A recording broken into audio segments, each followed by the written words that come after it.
Hey guys, this episode is brought to you by Sinusoid.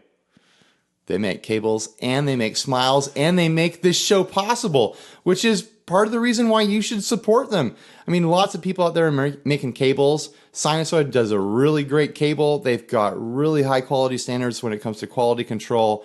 They spend a lot of time thinking about the quality of solders and the quality of every material going into your cables.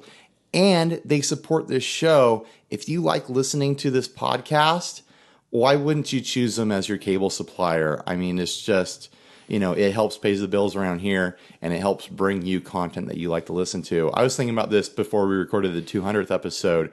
It's like, if there's a reason to support them, it's because they're supporting us and you like this content, right? I mean, that's why. That's a good reason. It's a legit good reason. And they make great cables that have a 100-year guarantee. I mean, you can't go wrong. Yep. The holidays are coming. Even if you're not looking to buy a cable right away, head on over to sinusoid.com. Get on their mailing list so you know when they have deals that you might want to get in on. Now would be a good time to order cables as like gifts for Christmas for your friends and family. Yeah. Like get in there. Do your Christmas shopping all on one site, all on sinusoid.com. We're laughing because it fills us with joy to think about all the little boys and girls and wives and girlfriends in the world receiving Sinusoid cables for Christmas and just being overjoyed. All right. Also, this episode is brought to you by Moniker Guitars. They sent us a Rival Series guitar to demo and to do some work with. And I've just been having a blast with it. It's a bunch of fun. Yep. It's a really well put together instrument. They start at about $875. Did you look it up? I did look it up. Good. And they range up from there depending on what kind of options you are looking at. The one that we have is super well put together. I really love the whole integrated pickguard deal. It's a really clean look. I think what I like about it is that you get this... The outline shape of the guitar in that light maple wood is just so classy with a big burst of color in the middle. Like, it's just different.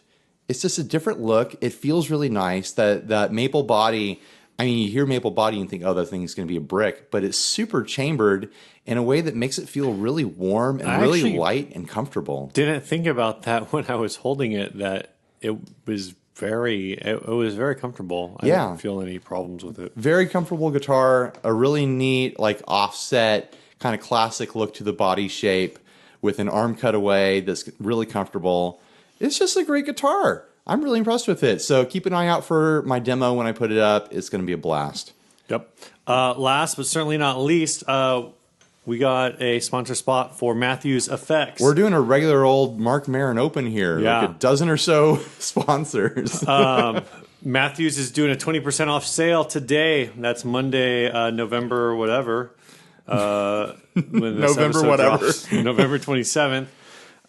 They're doing a 20% off sale. And they're also doing a sale with ESO straps. Oh, cool. I really like those guys. And Sinusoid doing a praise and worship bundle at a great price. For $229, you can get the Matthews Effects Astronomer, an ESO strap, and a Sinusoid cable. ESO straps are the one that makes that ergonomic strap, right? That like wraps around your back. That sounds familiar. I saw them at NAMM one year, and I was like, man, this is a really cool concept, and it's actually like really comfortable. So it's cool to hear that they're partnering with people that we like to do fun stuff. All right. That's it. That's all of them. Thanks for listening to all the sponsorships, guys. Have a good week. Here comes the theme music.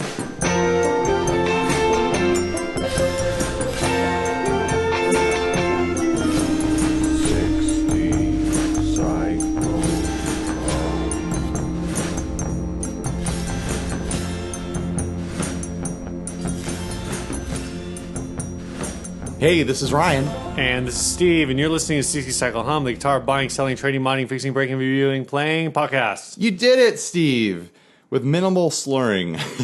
Yeah. All that water, man. I'm drinking scotch that Adam Van Zant gave to us. Michael Van Zant. Oh, gosh. It's been a hell of a week. You're the worst at names. It's the day after Thanksgiving, too, and we're recording like 10 o'clock in the morning, 10:30, something like that. I'm just not with it yet. Michael Van Zant, I'm sorry that I got your name wrong. but I'm really enjoying this Scotch whiskey that you gave to us as a gift at the at the 200th episode recording, which went really great, by the way. I'm really excited to get that episode up in a couple of weeks. It was just a blast to hang out with everyone. We recorded it early to like not have it interrupt people's Christmas schedules and things like that. Yeah. It well, it also gave us some time to like if it totally sucked. Yeah, to have like we a could backup just plan. redo it. Hey guys, can you all come back in a week? We're gonna have to do this again. Yeah, maybe we would have done like a clip show with like, here's the best part, and now we're gonna like just apologize for 40 minutes. Well, anyways, what's new, Steve? Not much, man. What's new with you? So recently I got 2 new JHS pedals in the mail. I got that Angry Driver that I ordered a month or 2 back, and I put up a demo of that thing, and it's a bunch of fun. And then I also got the spring tank in, which I'm gonna have a bunch of fun with this week. I'm gonna record a demo, and I'm gonna try to like highlight the effects loop on it because that's the part that really made me interested in that pedal. It's a great sounding like spring style reverb pedal in that it's got a nice kind of like bounce to the trail, and there's a pretty decent like not slap back, but like a pre-delay click from it, which a lot of reverb pedals will have that to kind of approximate like the sort of like drip you would get from an amp style spring reverb, but it's not really a drip. No pedals really do a drip great. Right. It's just like this nice thud. Which is a bunch of fun to play with. I think it's still like a legitimate way to play with like a reverb pedal is to have that thud in there. So I'm excited to like put every pedal I own through that reverb loop, the effects loop. Man, I can't talk today. We still need to do that thing where different.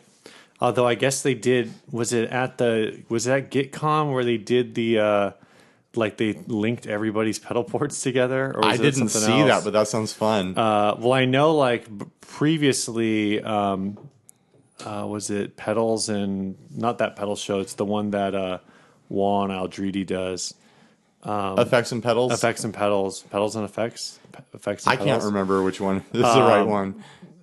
They did like 100 effects in a row, and I feel like we need to do something like that. Was it like a buffer demo? Trying to show how buffers No, they work? just wanted to like do something crazy.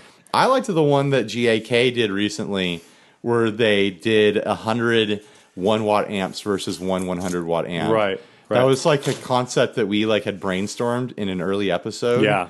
And we don't have the resources to actually do it. No, but they do. It was cool to see someone do that. And I was listening to I think it was Jay talking about it on the podcast at Guitar Nerds, just saying how many cables they had to use and like the mixing board that they had to use to make the whole thing work, which I didn't think about. Like just getting the signal to 101 watt amps is a daunting task. Yeah, you'd have to split that a few times. And every single one of them was running on batteries. That's the only way you could do it. Completely bananas. It's nuts. Yeah, I guess you couldn't plug them all in. You'd have And by to the have time you a million one spots or something. By the time you turn them all on, the battery in the first one's already dead. Well, that's how you get that good starved tone, So this is you already asked me what's new, and I told you. I did. So yeah, I'm excited to run stuff through through the spring tank pedal. I got a gonculator pedal for Black Friday. Yeah. And I've been waiting for that to come in so I can put that in the loop. Yeah, a DoD's famous not quite a ring mod pedal. Well, it's a ring mod like piggybacked onto a grunge distortion. But it's like I don't remember exactly what the whole deal is, but like it had to do with like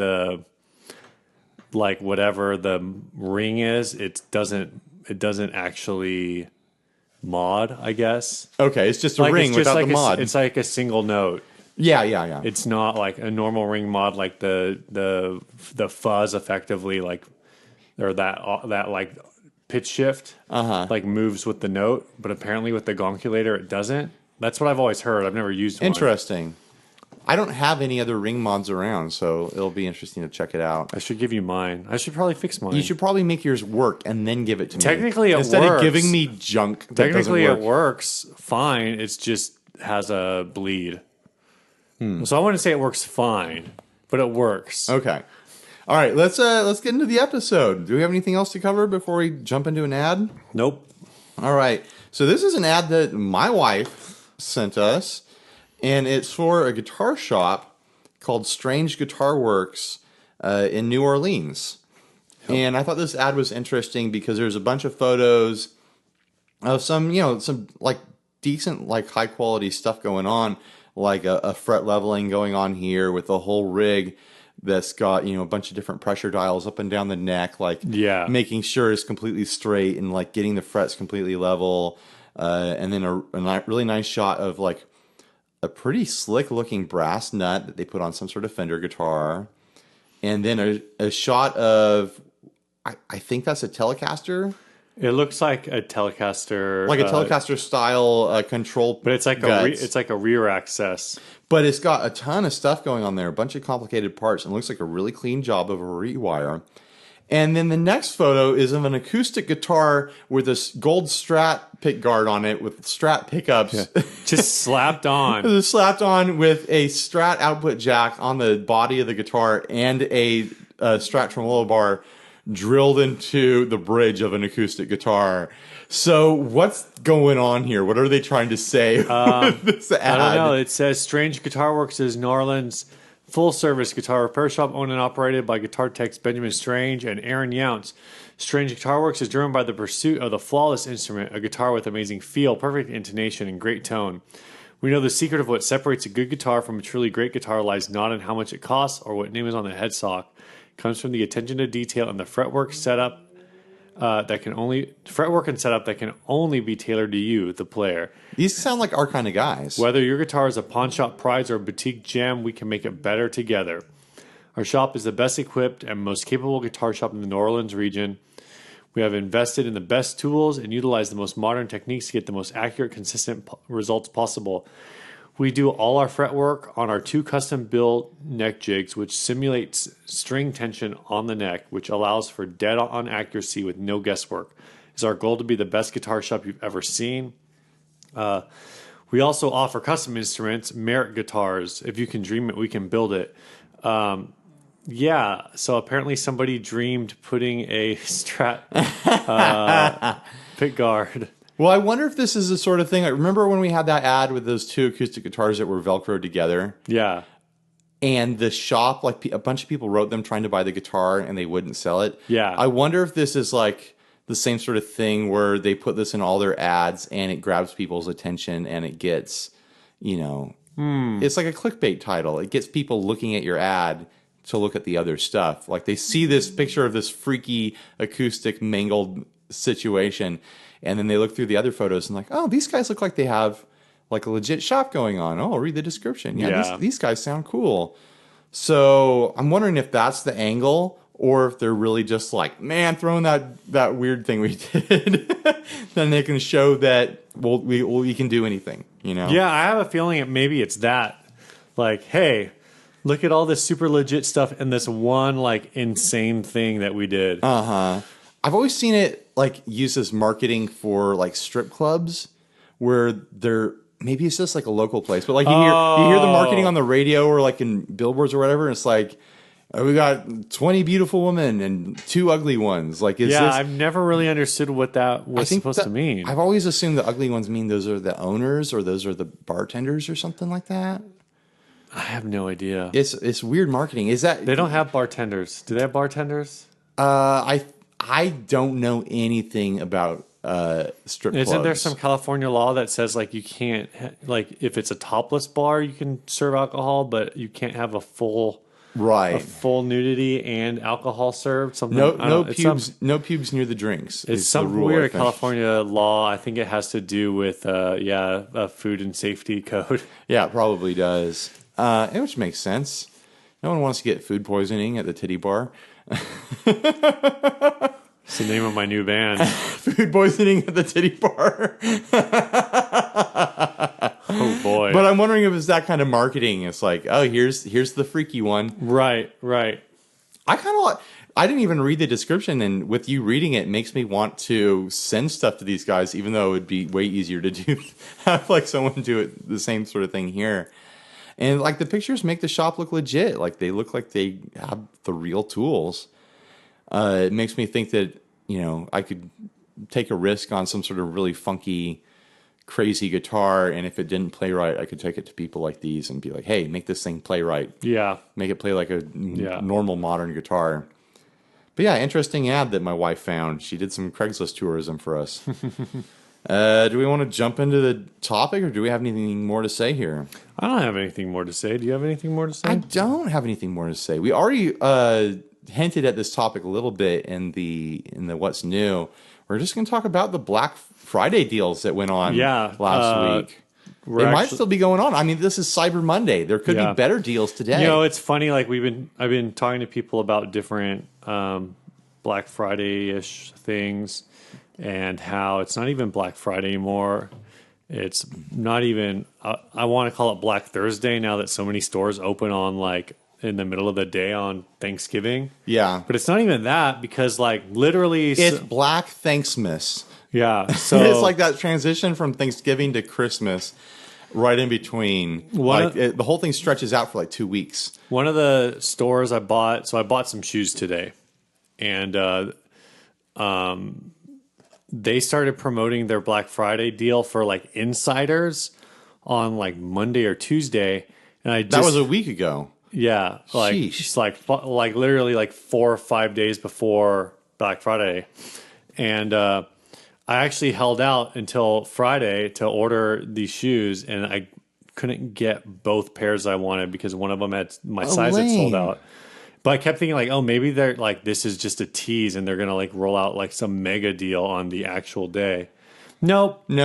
Just didn't get what I wanted. They're just clearing out product and they want to beat all the other retailers to the punch. So anyway, I feel like that's kind of where everything's at now. A lot of the deals are starting like in the middle of, even online shops, like they're starting to roll their deals out in the middle of the day on Thanksgiving.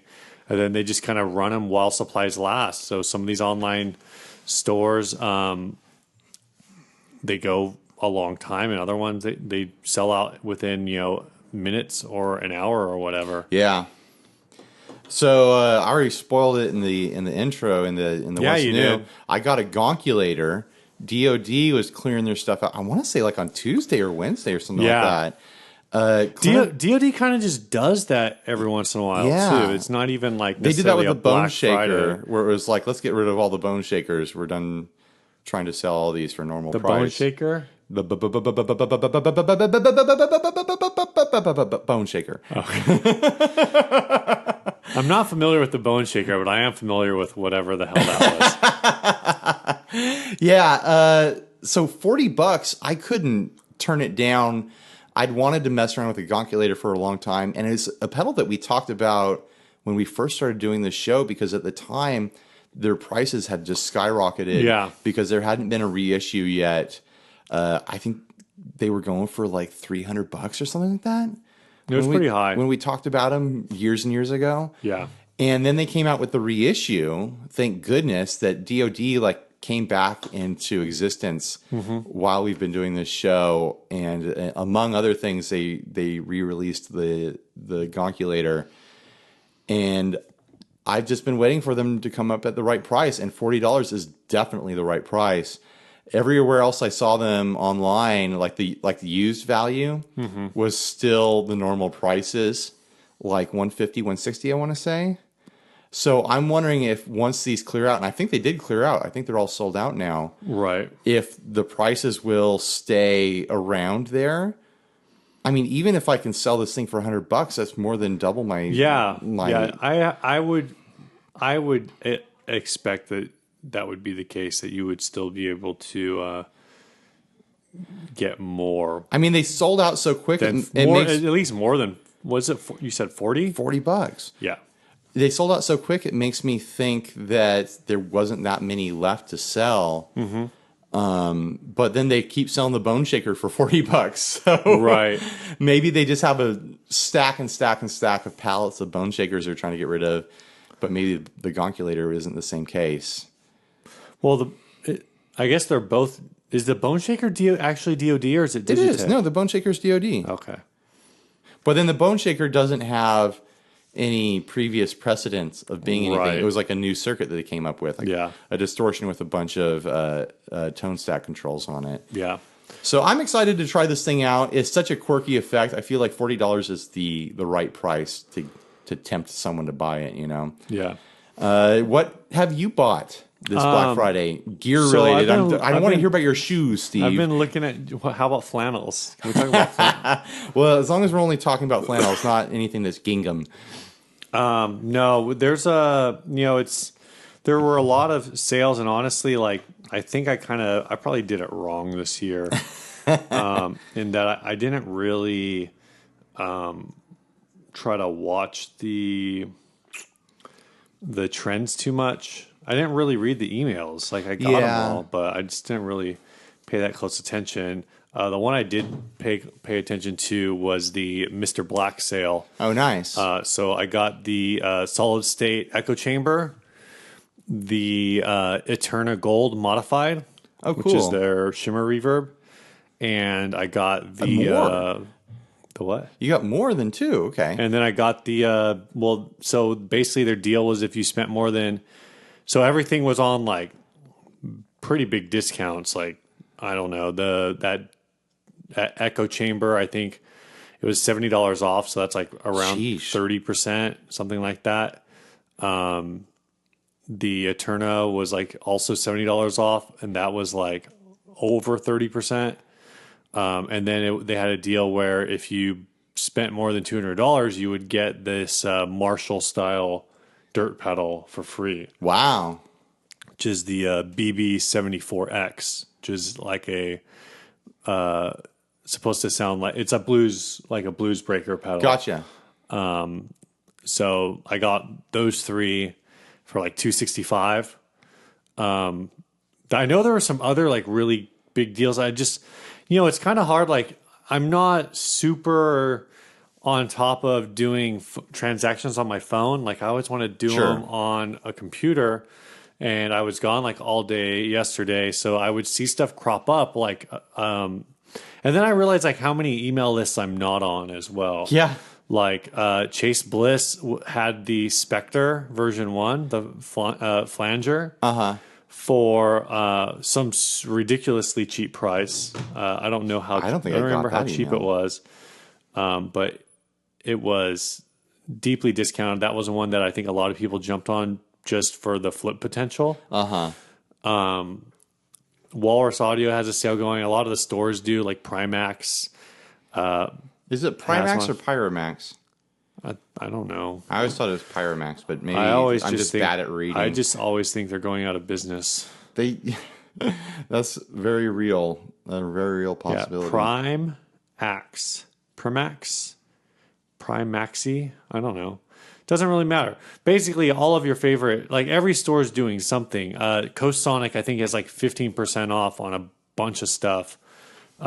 Maybe free shipping. Some places just some places do a smaller percentage off, but then they do free shipping. Other places do like a bigger percentage off, but then you still have to pay for shipping. So it's just kind of all over. But yeah, that's what I got, the Mr. Black stuff. Cool. Mr. Black stuff. Yeah, I didn't see anything else that grabbed my attention hard enough that I was like, I got to get that. I'm usually not like, oh man, I'm just going to wait for Black Friday and just buy a bunch of stuff anyways. Yeah. But yeah, it seems like there's a lot going on this year for sure. Premier Guitar, I just got something that everything's 40% off or something. Didn't Cower do a really early Black Friday thing for Titans? Because he's like, if you want it by Christmas, this is it. Like, you have to order it now. Yeah. I think it was like, I want to say it was like 15%. Yeah. Something like that. Yeah. I'm still loving my Titan, man. When he put that up, every time he puts up some sort of deal or like posts like a Titan that he has in stock, I have that little tingle in the back of my head that's like, get another Titan. Yeah. Oh, dude. So someone that we know is selling their white on white Titan. Classy. For like, I think we could get like a pretty crazy deal on it if we wanted it white on white. I'm tempted, but I need to be able to do that in cash. I wouldn't be able to like, I wouldn't want to like go into debt on it. Of course I need to like sell a bunch of stuff. But you stop putting all the money you make on a show into your car, then you could afford to buy a guitar. Yeah. Speaking of my car, how's your car doing? It needs an oil change. Oh, okay. Nothing else is wrong. Okay, that's fine as long as it needs an oil change. At least that's all stuff. I know it needs until I get in there. And they're like, "Oh, you need an oil change and 15 other things." And now here's your bill. All right, should we jump on to the next ad? Yeah, this next ad was sent in by Joe Pekarsky. This is just called Telecaster Style. It says a Fender Telecaster Style guitar, $400. It says salvage/repurposed body and neck built into a beautiful hand-stained Tele with Stumac Jazzmaster tremolo, Gibson mini humbuckers, Fender tuners, and handmade pickguard and control plate. Previously plugged holes are still visible through the stain but do not affect the guitar's tone or playability. Professionally rewired and set up by Gibson technicians. No case. What? I don't understand that part, but whatever. Gibson technicians did this? Yeah. Why? That's what I don't understand. No, this guy must have a friend who works at Gibson and did this. Right. In their garage or something like that. There's no way they didn't show up at the Gibson warehouse and be like, "Hey, fix this up for me." So, what do you think about this? This is basically like a Cabernita style with a. Doesn't Cabernita have Gretsch pickups? It does, but I'm saying like otherwise, it's got the Cabernita pickguard. It's got the Cabernita style pickguard. It's got the Cabernita style controls. Yeah, it's a real classy look. How do you feel about the Strat style headstock? I hate it. Yeah, I kind of wish it had. I usually don't like the Telecaster headstock, but I kind of wish this had it. It's not even that. Like, I feel like this has been like previously sanded and then water decaled, and I wish. I just like especially when the water slide's done poorly. I can't say this is done poorly from like an aesthetics, right? Like from a technical standpoint, from an aesthetic standpoint, I think it's done poorly. It looks kind of cheap. Yeah, so I always really like when people do like custom inspired stuff, and they create their own name, even if it's like a one-off. I would have preferred this with the headstock blank. I think that would have been. Because it would have just been like, oh, here's a project guitar. Instead, it just like, that makes it look cheaper somehow. Yeah, I that's fair too. Another thing when I look at this, I feel like it's not, but I feel like the Jazzmaster trim on this is too close to the tail end of the guitar. Like it could be closer to the bridge, is what I'm saying. But that's a normal spacing if it was on a Jazzmaster. I think where it's located in relation to the bridge looks normal. It's but just where so it's located, close to the tail. That's what I'm saying. Look, it's so close to the edge of the wood on the tail end of the guitar that it looks funny to me. Yeah, I don't know. Like you're used to seeing that style of tremolo floating in the middle of a body with wood behind it, and there's no wood behind it. And I think that bridge is it back farther than normal? I'm not sure. Wouldn't that screw up the intonation? Maybe it's just because you're used to like a Tele bridge takes up so much real estate that it looks like it's back farther. That's probably it. as long as it's in the right position from the neck is all that matters. Yeah. Again, I can't work past that headstock.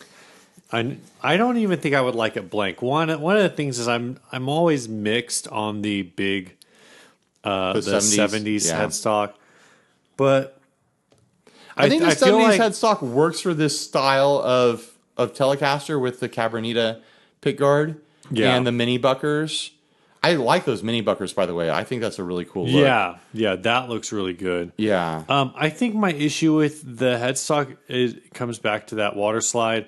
There's too much negative space on this headstock. Yeah. And actually, I think you were saying like if it was blank, I could live with that because at least there's nothing breaking it up. So it's like, okay.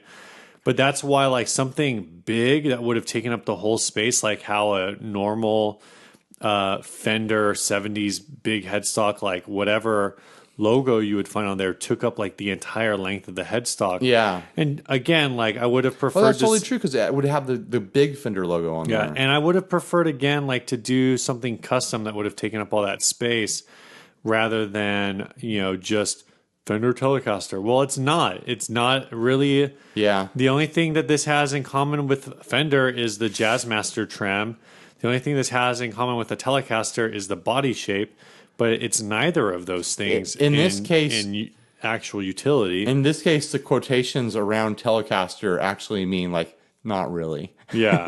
Yeah. And really, you should have just like, I don't know, name it after yourself. I would rather play like a Bill Caster or whatever, like Right, some right. random dude's name. A Larry Caster. Larry Caster. There we go.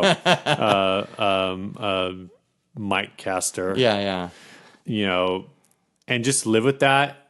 And, you know, if it plays great, then I'll play it forever. And I'll just be like, yeah, I bought this off of a guy named Mike, or a guy named Yeah. Mike built this, or whatever. There's a story there versus like, yeah, we didn't really know what to do, so we just got a water slide off of Yeah. eBay and slapped it on there. Yeah, it just feels sloppy. Well, the rest of the work on this is really clean. Yeah, though. all the plugging looks Yeah. really clean.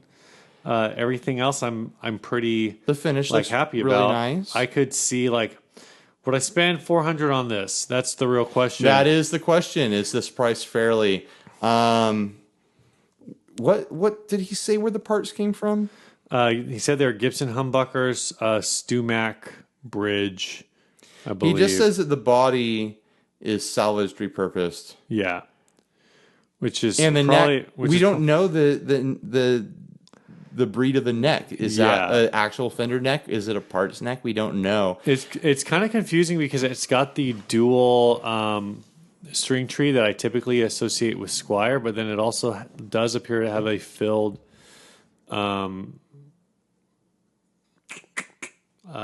truss rod adjustment. Like it's got the lining.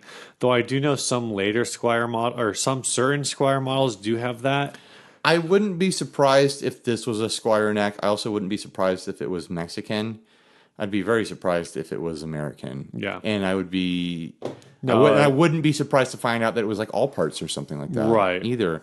There's just too much of a gamble on this thing without that information. Yeah. I mean, the body can be whatever as long as the neck and the bridge is fit into it correctly. And the rest of the work looks really clean, so I'm going to assume that it's fit and set nice. I feel like this is the kind of guitar where if I just saw it on Craigslist, I'd be like, 400 is too much. But if I was at some kind of like, if you had hands-on with if I it. was at like some kind of exhibition where like some Yeah. guy just was like, yeah, I build guitars in my spare time, and like, here's a bunch of guitars I'm trying to sell, you know, at like some kind of roadshow type event where I could like sit there and mess around with it for like 15, 20 minutes and not feel rushed, then maybe like if everything checked out, like I'd be like, okay, like I could do 400.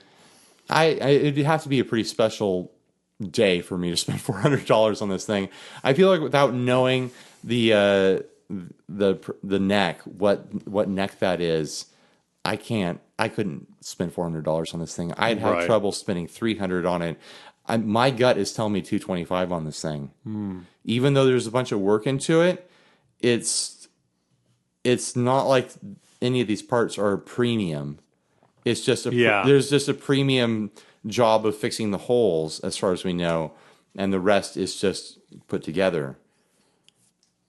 I mean, it's a cool look, but it's like it just doesn't carry the value because you don't know, the pedigree is the word I was searching for, the pedigree of the important parts. Yeah. The important part being the neck, which honestly looks like it might be a cheap neck. Yeah. So it's a bit of a bummer. But yeah, I'm sure there's a buyer out there who will be really interested in this and make a realistic offer on it. I'm sure $225, even though that's my gut, that's the price for me. I'm sure someone out there would pay more for it. Yeah. I think $225 around there sounds right, sight unseen. They'd probably make the argument that like each one of those humbuckers is probably $100 each. Oh, sure. I'm sure the bridge is over $100. And the work, that bridge isn't $100. You can buy a Jazzmaster bridge for like $30 any day. On Stumac? Well, maybe not on Sumac, but if you can get that same bridge anywhere for like $30. Not the bridge, like the trim? The trims are cheap too. Oh, Golden Age bridge and tremolo for whatever. Yeah, $28.56 for both of them. Yeah, that stuff is affordable, man. Dang, why did I think I'm just so used to mastery prices? Oh yeah, well, Mastery is super expensive. And if you get like a nice, what's the other brand? I forget the other brand that makes them. They're out of the UK. Oh, I have no idea. Stay Trim or something like that. Oh, Stay Trim, yeah. Yeah. All right. Do we want to jump into the topic? Yeah, this was sent in by, oh, come on. Quinn Washman? I was going to go with Waxman Waxman? or Waxman. It might be Waxman. Waxman. All right, Quinn, we've sufficiently butchered your name. I think we got it right at least once. Quinn, if we got your name right at least once, please let us know in the Facebook group. If we got it wrong every time, also please let us know in the Facebook group. The question, is You can do it, Steve. I believe in you. delays. Why do digitals, analogs, tapes, slapbacks, etc. sound so different? What are some good ways to stack them to achieve different and useful effects? Well, right out the bat, a few of these styles of delays, they're just different versions of analog or digital. If you're Right. buying a pedal, there's really only analog or digital, right? There's no other actual form of a delay in a pedal. You can get a tape delay in a pedal. With actual tape in it, Yeah, it'd be a really big pedal. that's a big pedal. At that point, it's not, I don't consider it a pedal. It's a box. It's a unit. Okay. As a unit, if it's got tape in even it. the T-Rex one? That thing's a unit. All right. It's big, man. It's bigger than a shoebox. I don't remember. I only saw it at NAMM. Okay. Well, anyways, a lot of these are, the variations that aren't just called digital or analog are digital or analog pedals trying to do a specific flavor of delay. Right. Like as far as tape, slapback, there's other like oil can delays. There's, things that represent, like echoes in bathrooms and things like that. Excuse me. But like I said, digital and analog are really the big two differences. As far as component goes, like the component differences, I'm not a big expert in this. I know that analog delays use a certain type of component that each repeat just gets dirtier and dirtier, but I couldn't tell you why it's different than the component in a digital delay that's just a clean digital signal each time. Well, so typically like an analog delay, like the classic ones use what's called a bucket brigade. But isn't that just a description of a style of circuit? Like it's not like you don't just go out there and buy a bucket brigade. It means that there's like the type of circuit achieves that effect. Like a bucket brigade is when there's a bunch of people in a line with buckets and they're each passing buckets of water to each other, and each time the bucket is passed, a little bit of water spills out. Right, but that's actually like a type of chip. Like it's a chip that does that. So I don't exactly understand how it works, but basically, yeah. So that's the thing is, I believe it effectively like kind of comes back on itself, right? It's repeating onto its own chip, I guess. Nowadays, I feel like BBDs are like really hard to come by. Well, I think there's certain ones that are. Okay, yeah, that's probably what it is. Like there's certain like desirable chipsets that are expensive, and there's people making reproductions, but there's not a lot of them, or you're buying new old stock and whatnot. But then there's more modern versions that people can use that aren't as expensive, is my impression anyways. And then digital delay, I think there's just all sorts of stuff available. But then a lot of times pedals that are analog style or tape style or whatever at their core are actually digital delays now, and they're just running some kind of modulations or some kind of programming on them to make them hit that sound, which is totally fine with me. I've got that ARP 87 by Walrus Audio. I think it does a great job of an analog delay sound. I really love that thing. Yeah, well, and with like a digital delay, it's whatever your input in is being sampled and converted from your analog guitar signal to a digital signal. Oh, okay. So that's the big difference then. Yeah. Where with an analog delay, it stays an analog signal. Yeah. Okay. It's whatever your signal voltage is, like it's just taking a shot of that and and it's just moving forward. Steve is reading an article on his phone right now while he's saying this. I'm shorting the system.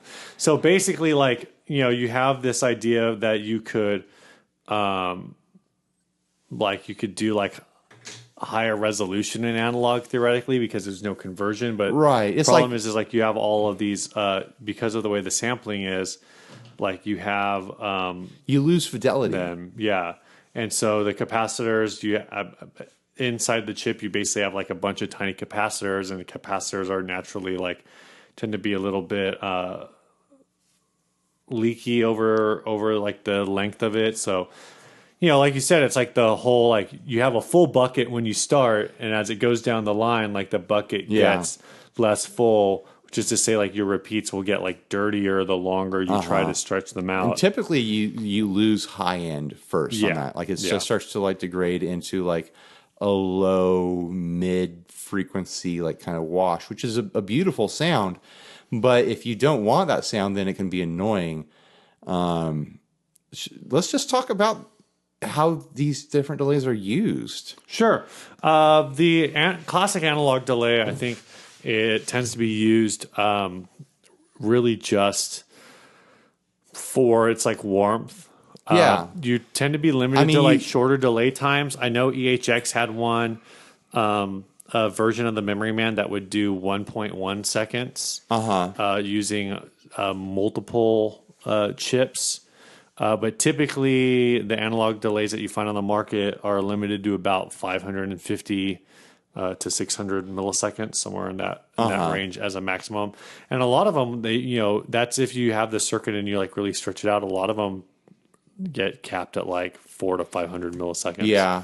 And, a side effect of an analog circuit is that you really maybe get max like 1.5 clean repeats off of it before it degrades into kind of like a mushy lo-fi sort of sound. Yeah, and if you push that harder, you fall into like self-oscillation. Which some digital delay chips will also self-oscillate. It kind of varies, and it depends on the way they're set up. They don't do it the same way though. No, they don't. It's not that low, muddy, mushy, kind of like soft, warm sort of sound. Like when a digital delay self-oscillates, it's like literally just your clean repeat, your clean recording of your signal just playing on itself over and over and over again at crystal clear fidelity, depending on the delay pedal. I'm talking about my DD3 here. Does a DD3 self-oscillate? Oh, yeah. Yeah, for sure. And then digital delays. Because, for example, like I'm thinking of like the Caroline Kilobyte. Like, when that thing self-oscillates, it's not... But that thing's modeled after like a very specific karaoke delay. Right, it's a lo-fi digital delay. And I mean that's another thing is a lot of builders now have gotten creative with digital delays and made either by affecting changing parts of the tone circuit or whatever, like have made very warm digital delays. I get the impression that for builders, when you're working with an analog delay, there's only so much you can do with it. But if you're working with something that's digital at its core, then that gives you a lot of room to experiment and come up with weird, funky stuff. So a lot of the more like experimental delays out there will be digital at their core for the most part. I mean, the tonal recall, talking about experimental delays, that thing's analog at its core, but with digital controls. But with a digital delay, the benefits are that if you want them, you get just crystal clear infinite repeats that just sound like what you played over and over and over again, disappearing volume wise, not fidelity wise. So you really got to figure out what you need for your sound. Do you need a bunch of clean repeats, or do you want like a warm, soft wash of bouncing repeats? I've done a lot of different things with delays. One of the things that I used to do a lot is just to take a simple lower fidelity delay or an analog delay and run it after a digital delay just to kind of like add on that warmth. And usually if I'm doing that, the lo-fi or the analog delay is set a little more... one, it's kind of like more of a set it and forget it. You can get digital or analog delays now that have tap tempo, but for a long time that just really wasn't a thing. Now it's more available. So Well, I feel like with analog delays, tap tempo doesn't even matter as much because you don't get a ton of repeats out of it. So it's like it's not as important to get it to match up with what you're playing. But that's just me. Some people absolutely it depends on need what it really depends. On what you're using it for. I'm a big fan of keeping both styles on my board as well. I think that's what you were saying you like to do. Yeah. I like to keep a nice crisp digital delay on my board and an analog delay that can get a little bit warmer.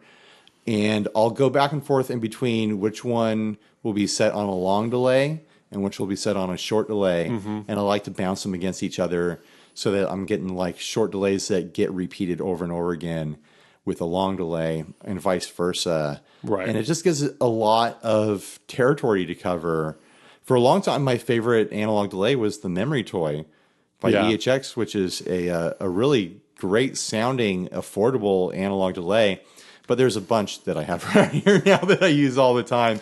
I'm a big fan of the what is it, the 1100 millisecond, the red knob mod on the Chase Bliss Total Recall right now. I'm also a big fan of the tape delay style delay that's on the Mystery Brain that I have. So I've been using those pretty heavily.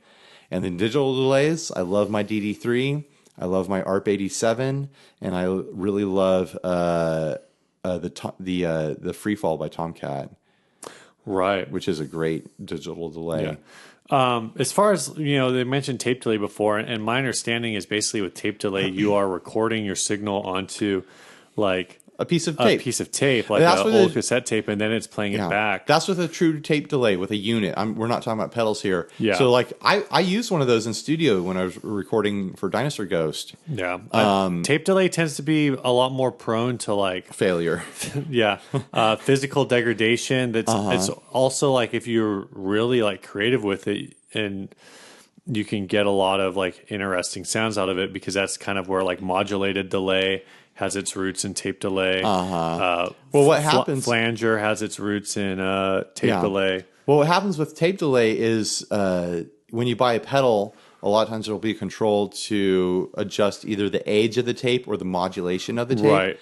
And people who used tape delay heavily back in the day, or maybe still today, eventually the tape gets worn out and stretched in various places, or like the motor is starting to give out on it, because there's so many mechanical parts to these damn things that the tape will warble and give you like a fluttered modulation on your repeats, which technically was a fault, which technically was a failure in the design or the application of it.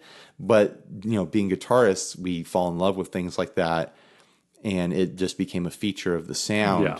And there's been people famously over the years who, when they're using a tape delay in the studio, they'll be racking the speed of the tape up and down to like manually affect those sorts of sounds. Yeah.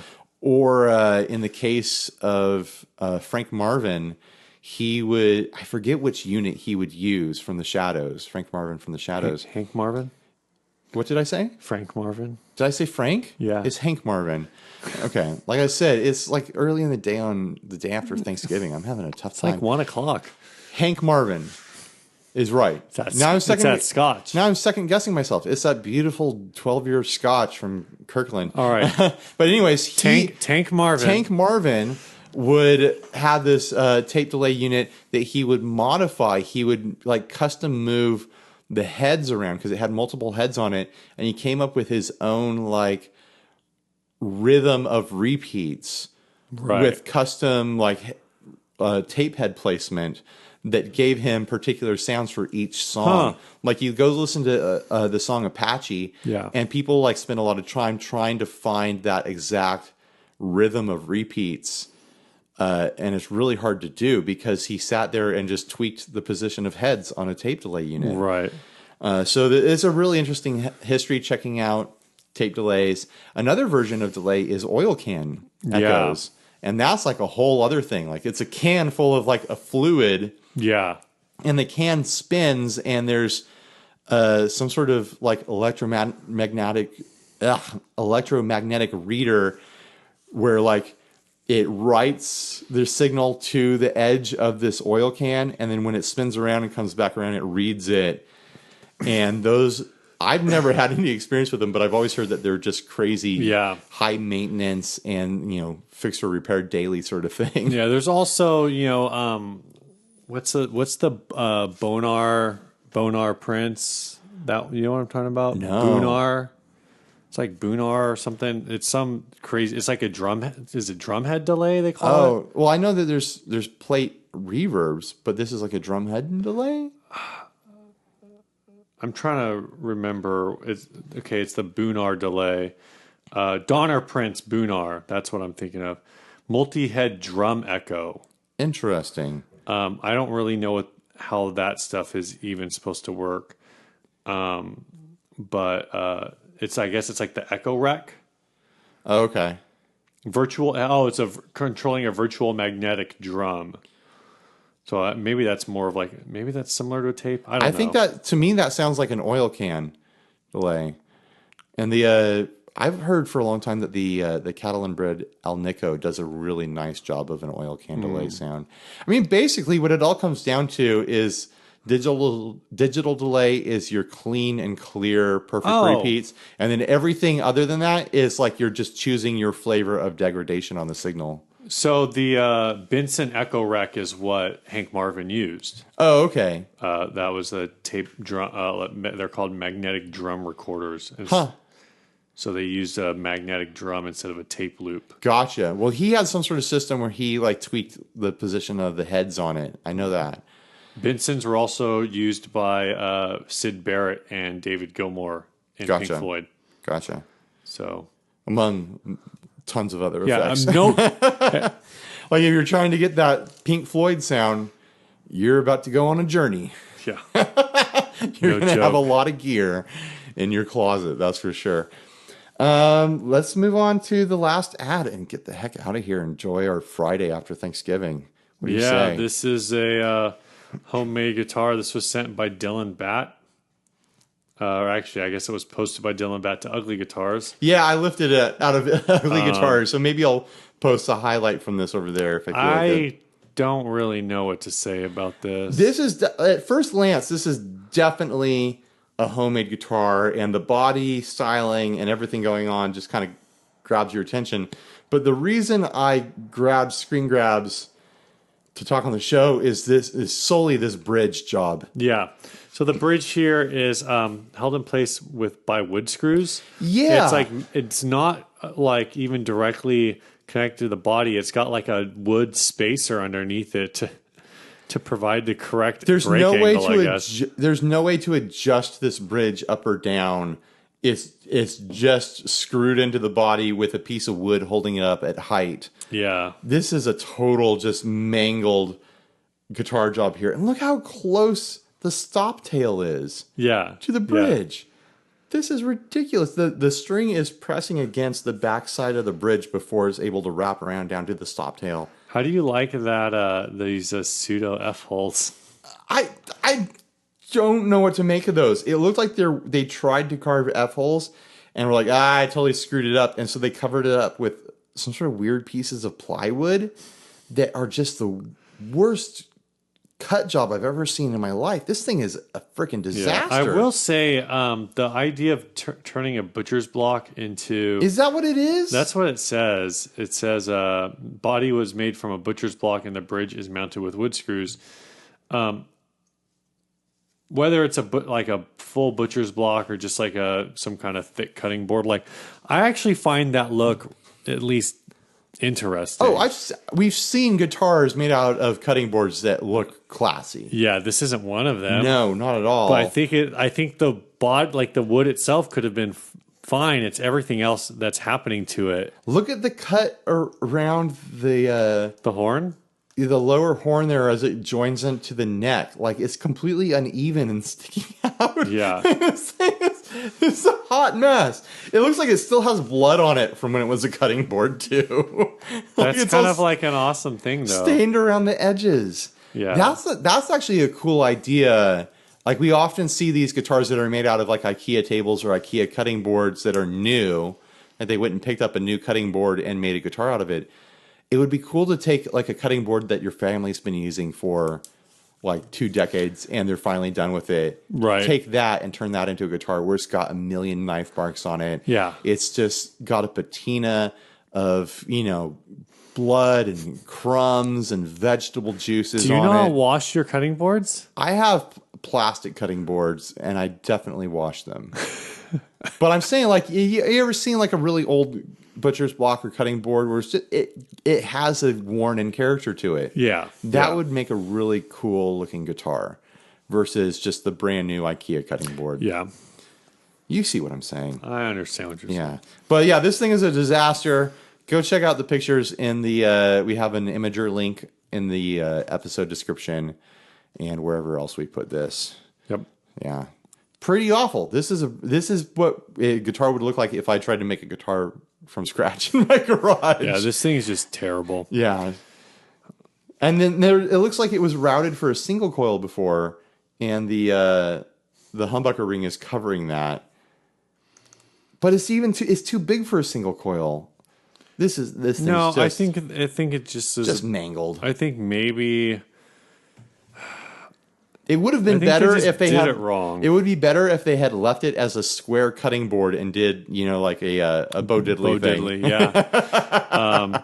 Yeah, I think this is just gross. I don't super gross. I don't want to talk about it anymore. Yeah. Okay. Let's get out of here. Yeah, real quick before we go, we got our Christmas episode coming up, and what we like to do every year for our Christmas episode is kind of play DJ. So if you guys have some Christmas music, start sending it our way, 60cyclehumcast@gmail.com. Christmas songs that you have recorded, whether it be covers or you wrote something. It could be really good. It could be really bad. This year, Christmas is falling on a Monday, so we're not going to do a normal episode. We're just going to do this Christmas song thing so that you guys can basically play one of our episodes for your family while you're doing Christmas stuff. There you go. Maybe we'll even do a little treat and put it out Christmas Eve. What do you say about that? There's no reason why we couldn't put it up Sunday morning for Christmas Eve. There you go. And then you can listen to it Christmas Eve while you're doing your celebrating. Hey, if you hate Christmas and you want to make an anti-Christmas song, we'll friggin' take it. We'll put it on the show. Who cares, right? So yeah, start working on those now, or just send them to us with a Christmas song in the title, and we'll compile all those. I'm looking forward to it. It also means that we don't have a busy recording schedule next month. We get to take some time off for ourselves. You got to make them think we work real hard. We're going to work so hard for you guys in December. I promise. Steve and I will work so hard. We will neglect our families and just podcast every day for you as a Christmas gift just for you. All right. This week's episode was brought to you by Matthews Effects. They have a 20% off sale on Cyber Monday, so go check them out. They're also doing a deal with another sponsor of our show, Sinusoid, and a not sponsor of our show, ESO Straps. Hey, maybe a future sponsor? You never know, right? To do a astronomer sinusoid cable and strap for $225 or $229, something like that. Anyway, it's a super good deal. So go check out MatthewsEffects.com. Also, go check out Moniker Guitars, the Rival series. I've got one in. I already did a video doing the unboxing and a little playing of it. Steve and I have both played it, and we both enjoy it. Yep. I'm going to play it at church tomorrow, so I'll be able to report on how it plays live. And it's just a bunch of fun, and I look forward to doing the full demo. Also, big thanks to Sinusoid, longtime supporters of the show. And they make a really top quality cable at a fair price. You can see how their breakdown goes online, where they tell you the cost of everything that goes into a cable, down to labor and shipping and advertising, and why their cables cost what they do. So you can feel secure knowing that they're just not taking a bunch of money and sticking it in their pockets and going and watching movies and eating junk food. They're using that money for useful things. Well, maybe they're watching movies and eating junk food, but it's on their own dime, you know? Yeah. All I'm right. not gonna judge. So check out sinusoid.com. They make cables. And smiles. All right. And they make this show possible, which is a good reason to support them. This week's song was sent by Michael Rigby. He said he used to be in a four-piece post-punk band from Blackpool, England called Dysphonia. Does post-punk mean that it's like all about the post office? I don't know. We're going to find out. Now that band has reformed as a three-piece under the name The Awkwards. Cool name. The bass was a G&L L2000 running through an Ashdown Electric Blue 15180 DI out into the mixing desk. Guitar was a homemade Strat with a Mighty Mite motherbucker in the bridge. Oh yeah, that's one of those 22K output jobs. You don't even need an amp. Yeah, through a Boss CE5 PH2 and a clone. Made myself and a TC flashback running into a Fender Bassbreaker 15 DI from the head and mic'd up to the cab. We don't really know what song we're going to play yet because there's 4 of them. Maybe we'll pick one. We'll pick one. So hope you guys enjoy the song. Send us more music. Later, guys. Bye.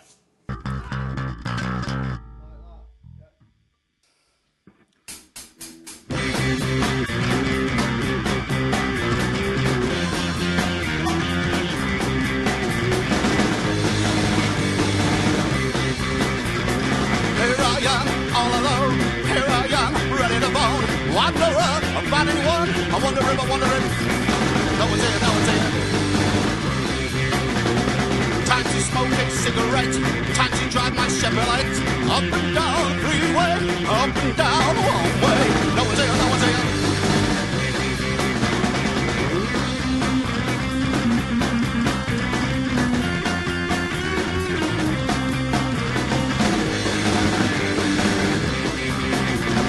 Here I am, all alone, time to get back home. Here I am, all alone, time to pack up and leave. No one's here, no one's here.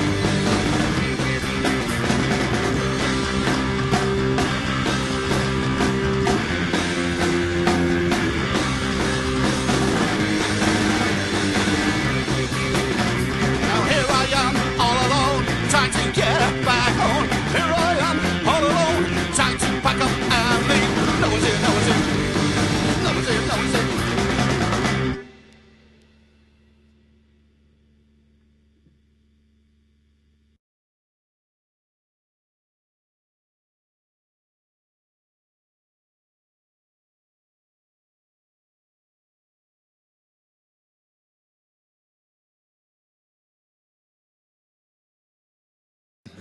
Hey guys, this episode is brought to you by Sinusoid. They're big supporters of the show. Let's start over. Do it again. Sorry.